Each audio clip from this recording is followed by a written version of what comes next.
Hello नमस्ते सत श्री अकाल राम राम रेडियो से 89.6 एफएम से this is me RJ Anjali and guys आज हमारे रेडियो सेज के स्टूडियो में एक ऐसे मेहमान हैं जिन्होंने अपने कलम से न जाने कितने लोगों के दिल जीते हैं। एक कवि जिनके हर शब्द में जज्बात बसते हैं, एक जर्नलिस्ट जिनकी कलम से सच्चाई निकलती है और एक मोटिवेटर जिनकी बातें सुन के दिल को एक नई रोशनी मिलती है।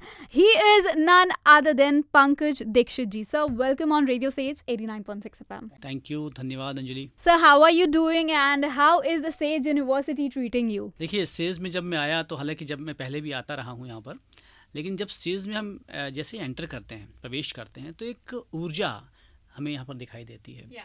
इतने स्टूडेंट्स और हर स्टूडेंट्स के अंदर एक जज्बा है, एक आग है, और आप लोग इतने वेल मैनेज्ड हैं, इतना बेहतरीन आपका सोच है कि यहाँ पर आकर लगता है कि वाकई कोई यूनिवर्सिटी है, जिंदा यूनिवर्सिटी है, लाइव यूनिवर्सिटी है। एनर्जाइज्ड फील करते हैं आप। या Sir, so as I've read about you, you started your journey as a teacher and a script writer also, and now you are a motivator, a journalist, a poet. So, what motivated you to move in this field?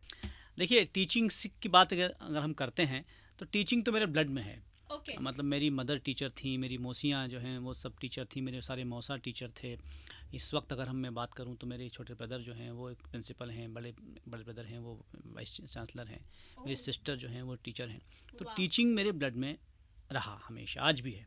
इसीलिए मैं motivator poet का काम कर रहा हूँ, क्योंकि उसमें speech भी होती है, मोटिवेट भी करना होता है। एक टीचर की तरह, एक टीचर का रोल आपको निभाना होता है। तो जब मैंने शुरुआत की थी पोइट्री की शुरुआत, तो मुझे ऐसा लगता है कि मैं अपनी मदर की एक आत्मकथा वो लिख रही थी उस वक्त, वो पढ़ा करता था कुछ पेजेस, तो वहाँ से बीच पड़ गया। फिर मैं अपने बड़े ब्रदर की कविताएं पढ़ा करता था, और जब वो पढ़ के मैंने कुछ कविताएं लिखी, और जब मैं एक छोटी सी गोष्ठी हुई, मैं एक बहुत छोटी सी जगह से आता हूँ, मंदसौर डिस्ट्रिक्ट में शामगढ़ एक जगह है, वो मेरा नेटिव है।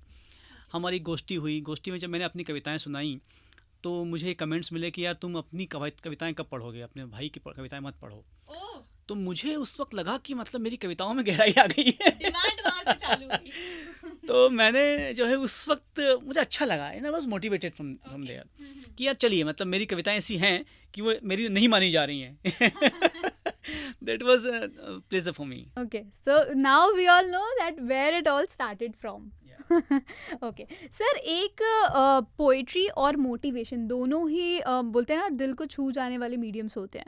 तो आप अपनी ऑडियंस को एंगेज करने के लिए कौन सा ज़्यादा बहुत पावरफुल टूल यूज़ करते हैं टू एंगेज योर ऑडियंस? देखिए, ये मोटिवेशनल पोइट्री शो, ये मतलब मैंने सर जितना किया, जितना मैं जानता हूँ, ये शब्द पहली बार मैंने दिया है। हालांकि पोइट्री में मोटिवेशन होता है, बिल्कुल। कविताएं लिखी ही इसलिए जाती हैं कि वो आपको तो ठीक है, आपके आसपास के लोगों को इंस्पायर करे, सोसाइटी को कुछ दे पाए। तो मैं, जैसा मैंने आपसे कहा कि टीचिंग तो मेरे ब्लड में थी, पोइट्री भी मैं बचपन से किया करता था, मैं मंच पर पढ़ता भी हूँ। लेकिन मोटिवेशन, मतलब पोइट्री के थ्रू स्टूडेंट्स को कॉरपोरेट्स में, ऑर्गेनाइजेशंस में मोटिवेट किया जाए, क्योंकि लगातार लोग काम करते हैं और काम करते हुए वो दबाव में आ जाते हैं। स्टूडेंट्स की हम बात भी करें तो आप समझ सकते हैं कितनी घटनाएं होती हैं। तो कहीं ना कहीं उनको एक विचार चाहिए होता है, और अगर वो विचार पोइट्री के माध्यम से मिल जाए, कविता के माध्यम से मिल जाए, तो उनके दिमाग में वो जज्ब हो जाता है, पोशीदा हो जाता है, आप इम्प्लांट हो जाता है। बिल्कुल बिल्कुल। तब मैंने धीरे धीरे शुरुआत की, और अब मैं लगातार शो कर रहा हूँ, और अब मुझे लगता है कि मैं सही रास्ते पर हूँ। मैं अपनी कविताओं के ज़रिए मोटिवेट कर पा रहा हूँ। जैसा आपने कहा कि टूल्स क्या होते हैं, टूल्स तो एक ही होता है, आपका जज्बा, आपका इमोशंस। यदि आप प्योरली, बहुत ईमानदारी से आप बात कर रहे हैं, वही सबसे बड़ा टूल है। सही बात। और मैं उस पर कोशिश करता हूँ कि कायम रहूँ। जो मैं खुद फील करता हूँ, जो मैंने खुद अनुभव किया है, वो मैं कोशिश करता हूँ कि अपनी पोइट्रीज़ में दूँ। क्योंकि देखिए, लाखों साल हो गए, हज़ारों साल हो गए कि लगातार कविताएं होती हैं, पोइट्रीज़ होती हैं, शेरो शायरी होती है, फिर आप नया क्या दे देंगे? बिल्कुल सही बात है। ये सवाल जो है, यदि आपके मन में है, तब आप नया देने की कोशिश करते हैं। जो आप अनुभव कर रहे हैं, जो आपका थॉट प्रोसेस है, उससे आप पोइट्री में डालिए। लोगों से वो कनेक्ट करेगी, लोगों को इंस्पायर करेगी, ताकि लोग रिलेट कर पाएँ। और आजकल तो वैसे हर किसी की मॉर्निंग जो है वो व्हाट्सएप से चालू होती है। व्हाट्सएप पे वो गुड मॉर्निंग मैसेज ही होता है, लेकिन उसके नीचे पोएट्री लिखी होती है। ताकि लोग मोटिवेट हो। बिल्कुल अंजलि, आप देखिए कि समाज कितना ज़्यादा जुड़ा हुआ है साहित्य से, पोइट्री से। कि हर दिन जैसा आपने कहा, कोई सा भी आप पोस्ट देख लीजिए, उसमें पोइट्री होगी, शेर व शायरी होगी, उसमें एक मैसेज होगा। सैकड़ों हम रोज़ पढ़ते हैं। बिल्कुल सही बात। तो इसका मतलब ये है कि पोइट्री लोगों की ज़बान पर, उनके ज़हन में, उनके दिल में, उनकी संस्कृति में है। बस ज़रूरत है उनके अनुसार आप बात करें, सही बात। तो वो इंस्पायर भी होंगे, देन एंजॉय। सर, एक कवि के लिए ना सबसे बड़ी चीज़ होती है इंस्पिरेशन। तो आपकी इंस्पिरेशन कौन है? देखिए, इंस्पिरेशन अगर हम बात कहें तो हर वक्त बदलती रही। जब शुरुआत हुई तो एक उत्साह था पोइट्री करने का। हालांकि ये कहा जाता है कि आह से उपजा वियोगी होगा पहला कवि, आह से उपजा होगा गान। तो वहीं से ऐसा ही मान सकते हैं कि वहाँ से मेरी शुरुआत हुई। और कहीं न कहीं ऐसा लगा कि आपको तवज्जो नहीं मिल रहा है, आपको सम्मान नहीं मिल रहा है, वो स्थान जो मिलना चाहिए था वो नहीं मिल रहा है। वो दर्द पोइट्री में शुरू हुआ। फिर मेरा जर्नलिस्टिक करियर शुरू हुआ। मुझे 30-32 साल जर्नलिज्म में हो गए हैं। लेकिन जर्नलिज्म में भी मुझे लगा कि शायद कुछ ऐसा और है जो निकलना चाहता है, एक्सप्रेस होना चाहता है। जर्नलिज्म में, पत्रकारिता में वो सेटिस्फेक्शन मुझे नहीं मिल पा रहा है आज भी। तो वो जो दर्द था वो सामने आया पोइट्री के रूप में। और फिर जैसा मैंने कहा आपको कि आप एक लंबे समय तक स्वांत सुखाए लिखा, खुद को अच्छा लगे, जो खुद के अंदर आया वो लिख दिया, वहीं से कविता की शुरुआत होती है। लेकिन फिर लगा कि खुद के लिए कब तक भाई, आप कवि के रूप में यदि कुछ समाज को दे पाएँ तो आपकी उपयोगिता है। ये जो इंस्पिरेशन था। फिर अपने आसपास जो देखा, आज हम आसपास हम देखते हैं तो करप्शन, बेईमानी और बहुत चीज़ें ऐसी हैं जो कहीं ना कहीं हमको उद्वेलित करती हैं, परेशान करती हैं। फिर आप कैसे ये जो भाव है कि ये गलत है, समाज में कुछ अच्छा होना चाहिए, इस भाव ने मुझे इंस्पायर हमेशा आज भी करता है, पहले भी किया। और मैं इस भाव के तहत अपनी पोइट्री लिखता हूँ।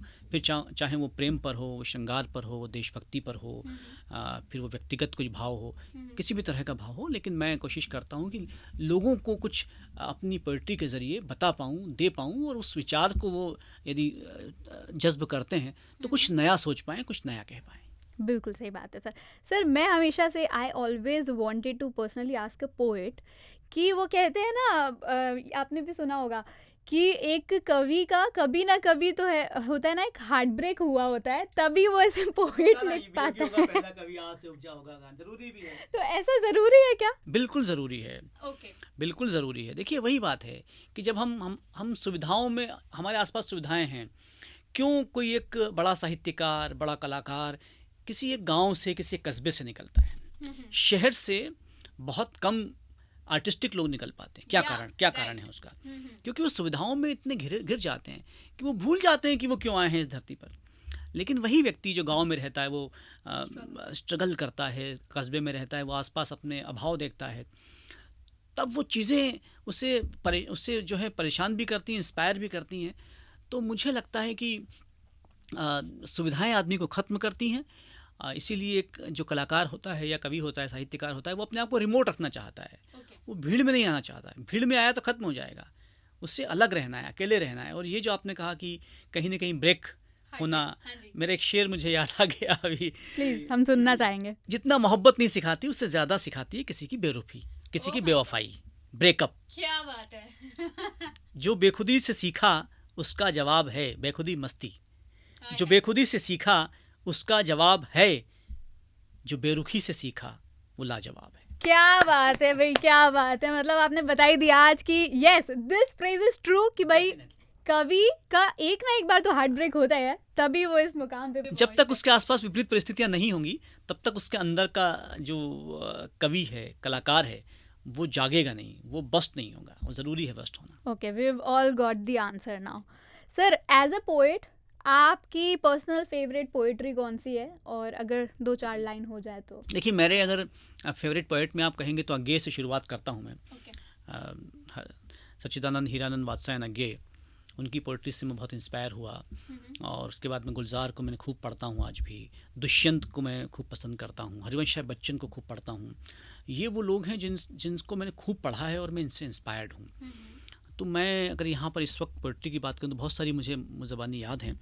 लेकिन अज्ञे की अगर हम बात करें तो अज्ञे देखिए एक कटाक्ष करते हैं कि एक व्यंग भी है इसमें, पोइट्री भी है कि सांप तुम सभ्य तो नहीं हुए, मतलब सांप को जो है सामने रख के आगे लिख रहे हैं कि सांप तुम सभ्य तो नहीं हुए, शहर में बसना भी तुम्हें नहीं आया। फिर एक बात पूछूं, जवाब दोगे, डसना कहाँ से सीखा, विष कहाँ से पाया। अब ये देखिए क्या हाइट पे पहुंच गया है, क्या ऊंचाई पर पहुंच गया है व्यंग, खतरनाक, नेक्स्ट लेवल। गुलजार की अगर मैं बात करूं तो गुलजार तो खैर बहुत खूबसूरत शायर हैं, वो जहाँ पहुँच जाते हैं वहाँ पर पहुँचना हर कवि और साहित्यकार की मंशा होती है।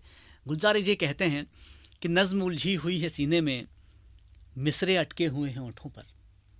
नज़्म उलझी हुई है सीने में, मिसरे अटके हुए हैं ओंठों पर, लफ्ज़ हैं कि कागज़ पर बैठते ही नहीं, उड़ते फिरते हैं तितलियों की तरह। कब से बैठा हूँ जानम, सादा कागज़ पे लिख के नाम तेरा, तेरा नाम ही मुकम्मल है, इससे बेहतर भी नज़्म क्या होगी। क्या बात है भाई, कहाँ पहुँच गए हैं गुलजार, सोचिए आप। तालियां बजनी बंद नहीं होनी चाहिए, देखो दोस्तों।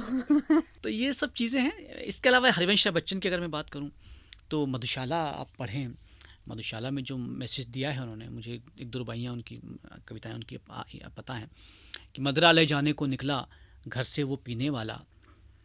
मदिरालय यहाँ पर जीवन को, जिंदगी के बारे में बात कर रहे हो कि मदिरालय जाने को निकला घर से वो पीने वाला, किस पथ जाऊं असमंजस में है वो भोला भाला, अलग अलग पथ बतलाते सब, पर मैं ये बतलाता हूँ, राह पकड़ तू एक चला चल, पा जाएगा मधुशाला। वाह वाह वाह वाह वाह। तो इन सब पोइट्रीज ने मुझे इंस्पायर किया और आज भी मैं खूब पढ़ने की कोशिश करता हूँ, नई नई बातें, नए नए शेर पढ़ने की कोशिश करता हूँ और ज़िंदगी को जीने की कोशिश करता हूँ, ज़िंदगी को सार्थक करने की राह पर चल रहा हूँ। It's always good to learn every time.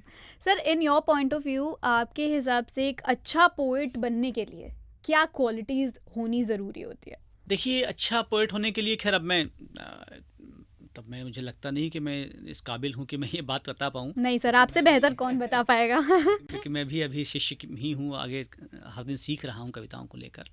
लेकिन जो मैंने अपने आप से सीखा है वो मैं इसका जवाब एक पोइट्री के माध्यम से देता हूँ। मेरी अपनी एक 3 शेर हैं कि हमें अपने आप को पहचानना होता है, अपने अंदर को पहचानना होता है। मैं अपने चेहरे के सिवा कुछ और भी हूँ। हर व्यक्ति के अंदर, एक आदमी में होते हैं 10-20 आदमी, जिसे भी देखिए कई बार देखिए। तो मैं अपने चेहरे के सिवा कुछ और भी हूँ, मुझे गौर से देखो कि मैं एक और भी हूँ। क्या बात है। बदन में, रूह में, लफ्ज़ में, जुनून में, मैं ढूंढता खुद को कहीं और भी हूँ। क्या बात है। और मोहब्बत के 2 किनारे, अमृत और हलाहल। हर व्यक्ति के अंदर अच्छाई भी है, बुराई भी है, स्ट्रगल भी है, सुख भी है, दुख भी है। सबका कॉम्बिनेशन है एक व्यक्ति। ऐसा नहीं है कि एक व्यक्ति दुखी दुख में है, एक व्यक्ति सुखी सुख में है। ये बिल्कुल जो है सिक्के के 2 पहलू हैं। तो मैं अपने चेहरे के सिवा कुछ और भी हूँ, मुझे गौर से देखो कि मैं एक और भी हूँ। मोहब्बत के 2 किनारे, अमृत और हलाहल, मैं इस ओर भी हूँ, मैं उस ओर भी हूँ। गर मुझ में उतरो तो उबर भी सकते हो, गर मुझ में उतरो तो उबर भी सकते हो कि मैं गहराइयों में डूबा हुआ एक छोर भी हूँ, मुझे गौर से देखो कि मैं एक और भी। क्या बात है सर, मजा आ गया। मतलब आपने इधर वाइब सेट कर दी है। सर, आप कुछ मोटिवेशन देना चाहेंगे those who are low on motivation? बिल्कुल। देखिए, मैं जो मोटिवेशनल शो मेरा है उसके तहत में एक ही भाव है कि आप जीवन में स्ट्रगल हैं, जीवन में संघर्ष हैं, लेकिन उनका आप मज़ा लीजिए, उनका लुत्फ उठाइए।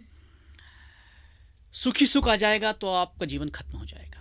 मैंने जैसा आपने कहा कि जो बेरुखी है, जो बेवफाई है, जो ब्रेकअप्स हैं, ब्रेकअप से मतलब यहाँ पर जो आप डाउनफॉल होते हैं, तो वो आपको बहुत सिखाते हैं। गिरकर उठने से मजबूत लय होगी, इससे क्षमता तुम्हारी भी तय होगी। हर व्यक्ति गिरकर उठ नहीं पाता, जो उठ जाता है इसका मतलब कि वो मजबूत है, वो परिपक्व होकर सामने आया है और वो आगे जाने के लिए है। गिरकर उठने से मजबूत लय होगी, इससे क्षमता तुम्हारी भी तय होगी। मन से शंका के बादल भी छट जाएंगे, जब भी संकल्प लोगे विजय होगी। संकल्प लीजिए, आगे बढ़िए, जीवन बहुत खूबसूरत है और ये आपका इंतजार कर रहा है। इधर तो सर मैं मोटिवेट हो गई, ऑडियंस तो 100% हो जाएगी। आई एम प्रूवन, मतलब आप आई एम सेटिस्फाइड कि आप मोटिवेट हुई हैं। बिल्कुल सर। सर, अब next and last question, how was your experience at radio says? Yes, radio says. देखिए, आप जिस ढंग से आप कर रही हैं और आप शिवांगी आप भी कर रही हैं, आपकी ऊर्जा से मैं जो है इंस्पायर्ड हो गया यही होता है कि जब स्टूडियो में कोई व्यक्ति आए तो आपकी ऊर्जा इतनी ओवरफ्लो हो कि वो सामने वाला व्यक्ति उस ऊर्जा में काम करने लग जाए। मेरे साथ में तो यही हो रहा है, मैं इतना बोलने वाला नहीं होता हूँ, लेकिन आपको आपके साथ बैठकर मुझे बोलना आ गया, तो ये मुझे लगता है कि ये बहुत अच्छी बात है। Sir it means a lot, like literally आपने ना बहुत ही मज़ा दिला दिया और मुझे बहुत ही अच्छा लगा ये सुन के। मैं बाय हार्ट इस बात को कह रहा हूँ। Means a lot, sir. Okay, guys, this session is it now. We've enjoyed a lot with Pankaj ji. बहुत सारी बातें करी, सर ने बहुत मोटिवेट करा है मुझे पर्सनली और ऑफ कोर्स ऑडियंस को भी कराई है। So thank you Pankaj ji for sharing all the insights of your self, and बहुत बहुत शुक्रिया आपका रेडियो स्टेज पर आने के लिए, अपना टाइम निकालने के लिए। Thank you so much sir. धन्यवाद, शुक्रिया, thank you. And guys keep listening to radio stage 89.6 FM। This is RJ Anjali, बजाते हैं दिल से।